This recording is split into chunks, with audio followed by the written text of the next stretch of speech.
میں سب سے پہلے یہ واضح کر دیتا ہوں کہ یہ لوگ جو الزامات لگائے ہیں وہ حقیقت سے بہت دور ہیں، جھوٹے ہیں، جھوٹ ہے، اور یہ الزامات کو میں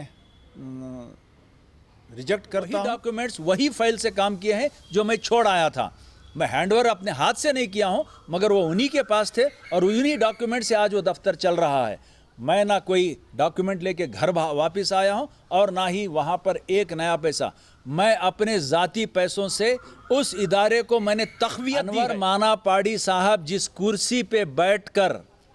جو وقف بورڈ کو،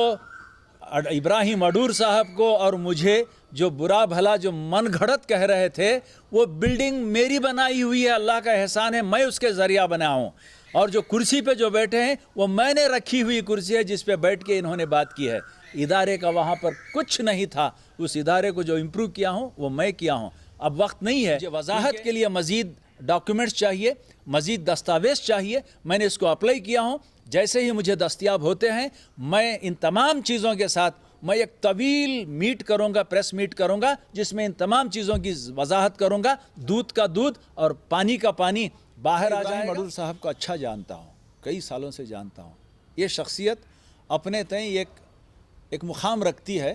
ابراہیم اڈور کو اگر کوئی کرپٹ کہیں یہ ناممکن چیز ہے۔ کل میں کوپل پہ ڈپٹی کمشنر کے روبرو وقف بورڈ کے ایک قبرستان جو منیرآباد کا قبرستان ہے، اس ضمن میں مجھے وقف بورڈ کی جانب سے وہاں پر مجھے ایک پریزنٹیشن دینا تھا، گیا تھا میں۔ کل میں رات ہی یہاں پر آیا ہوں۔ آنے کے بعد مجھے پتہ چلا ہے کہ یہاں پر کئی چینلوں میں، ایک دو یا تین چار چینلوں میں جو ہے کمبل پوش کے ضمن میں وائرل ہوئے ہیں، جس میں انور مانا پاڑی صاحب نے بھی بہت کچھ کہا ہے، اور اس کے ساتھ ساتھ وہاں پر ایک متین صاحب نے بھی کہا ہے، اور فیاض نے بھی کہا ہے، ایک وسیم نامی ایک لڑکے نے بھی کہا ہے۔ یہ سب چیزیں میں نے دیکھا ہے، یہ تمام جو ہے مجھ پر الزامات ہیں۔ میں سب سے پہلے یہ واضح کر دیتا ہوں کہ یہ لوگ جو الزامات لگائے ہیں وہ حقیقت سے بہت دور ہیں، جھوٹے ہیں، جھوٹ ہے، اور یہ الزامات کو میں ریجیکٹ کرتا ہوں۔ اور کمبل پوش کے بارے میں اگر کسی کو کچھ اس کی تاریخ اگر جاننی ہے تو میں اس کے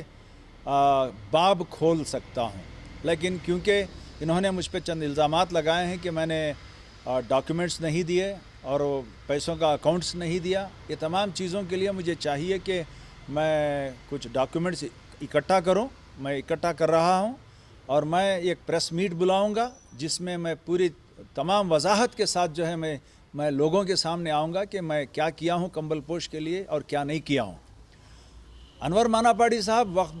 کمبل پوش کے بارے میں کیا جانتے ہیں؟ وہ الف نہیں جانتے اور بے نہیں جانتے، اور اتنی ساری باتیں کہتے ہیں، ان کو تو اس کی ABCD تک نہیں معلوم ہے، وہ کیا کہیں گے؟ اور جہاں تک متین کا سوال ہے، اللہ ایسے لوگوں سے مسلمانوں کو، اور مسلمانوں کو ہی نہیں بلکہ وقف بورڈ کو ایسے لوگوں سے حفاظت کر لینی چاہیے۔ یہ بڑا المیہ ہے کہ ایک شخص جو کمبل پوش کے ادارے میں اس کی ایک دکان 25 سال سے ناجائز قبضہ رکھتا ہو، ایسے آدمی کو آپ وہاں پر جو ہے کمیٹی کا ممبر بنائے ہیں، اور وہ 25 سال سے کمبل پوش کے ادارے کو نہ اگریمنٹ کیا ہے اور نہ ہی کوئی کرایہ دیا ہے، اور اس کے خلاف سیکشن 52 میں کمبل پوش سیکشن 52 کے تحت متین کے خلاف وقف بورڈ کیس چلا رہا ہے۔ ایسے ناجائز قابض کی بات سننا کہاں تک سچ ہے یہ عوام دیکھے گی، اور میں اس کے ڈیٹیلز لے آؤں گا۔ اور اس سے ہٹ کر مزید بڑے افسوس کے ساتھ مجھے کہنا پڑتا ہے کہ متین نے ایک سول سوٹ دائر کیا تھا جس میں اس نے کلیم کیا ہے کہ ادارے کمبل پوش اور مسجد یہ وقف کا ادارہ نہیں بلکہ یہ انفرادی ملکیت ہے، اس نے یہ دعویٰ کیا تھا۔ اور باقی کے جو اشخاص ہیں جو ساتھ جو رہے ہیں وہ بھی جو ہے اس کمبل پوش کے دکاندار ہیں جنہوں نے سیدھی طریقے سے نہ اگریمنٹ کیا ہے اور نہ ہی یہ کرایہ دیتے ہیں۔ تو ایسے لوگوں کی باتیں، لوگوں کو من گھڑت، لوگوں کو جھوٹ بولنا، اور لوگ کیا الو نہیں ہیں؟ لوگوں کو معلوم ہے کہ کس حد تک یہ لوگ وابستہ ہیں۔ یہ تمام چیزیں میں جو ہے جب مجھ پہ الزام دیا گیا ہے کہ میں نے ڈاکیومنٹس نہیں دیے اور میں حساب کتاب نہیں دیا، میں صرف 2 الفاظ میں اس کو میں وضاحت کر دیتا ہوں کہ میں آخری تاریخ تک جب میں وہاں پر کام کرتا تھا، مارچ اینڈ تک میری جتنی بھی میرا وقفہ تھا اور میری جو کمیٹی تھی وہاں پر، کمیٹی کے دوران جتنے بھی ہمارے کتاب تھے آڈٹ ہو چکے ہیں، وقف بورڈ سے آڈٹ ہو چکے ہیں، آڈیٹر آئے ہیں اور وقف بورڈ سے آڈٹ ہو چکے ہیں، اور میرا کوئی مس اپراپریشن کوئی رپورٹ نہیں کیا گیا ہے۔ ایک چیز یہ، اور جہاں تک مجھے ڈاکیومنٹس دینے کا سوال ہے، یہ اللہ کا مجھ پہ احسان ہے کہ اللہ نے مجھے ذریعہ بنایا اس کمبل پوش کے لیے۔ کمبل پوش کا ادارہ 2008 میں وہاں پہ گیا اور 2014 تک وہاں پر رہا۔ میں اسکریپ سے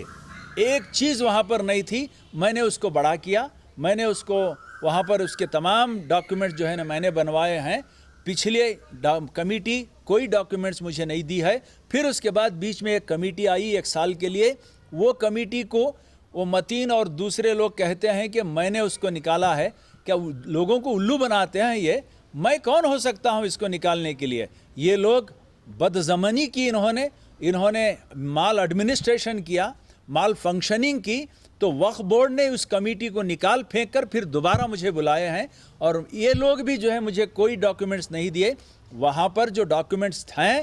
میں جب اس کو چھوڑ کر نکلا ہوں وہاں پر ایڈمنسٹریٹر عتیق آنے کے بعد، میں جب نکلا ہوں تو عتیق صاحب اس کو کس قسم سے قابض کیے ہیں، کس قسم سے وہاں پر گئے ہیں، اور میرے مینیجر وہاں پر 2 مہینے تک کام کیے ہیں، اور انہوں نے وہی ڈاکیومنٹس وہی فائل سے کام کیے ہیں جو میں چھوڑ آیا تھا۔ میں ہینڈ اوور اپنے ہاتھ سے نہیں کیا ہوں، مگر وہ انہی کے پاس تھے اور انہی ڈاکیومنٹ سے آج وہ دفتر چل رہا ہے۔ میں نہ کوئی ڈاکیومنٹ لے کے گھر واپس آیا ہوں اور نہ ہی وہاں پر ایک نیا پیسہ۔ میں اپنے ذاتی پیسوں سے اس ادارے کو میں نے تقویت دی ہے۔ آج میں ہوں جو وہ ادارہ جو بدنام تھا، جو برباد تھا، اس کو میری محنتوں سے میں نے وہاں پر انور مانا پاڑی صاحب جس کرسی پہ بیٹھ کر جو وقف بورڈ کو،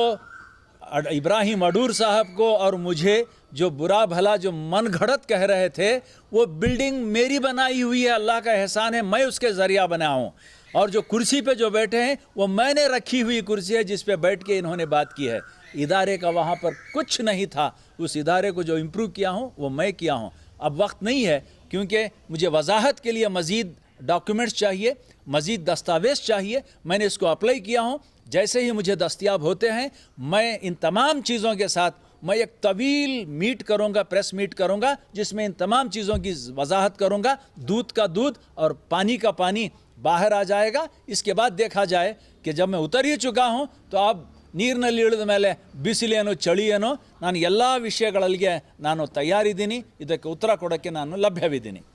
ಶುಕ್ರಿಯಾ।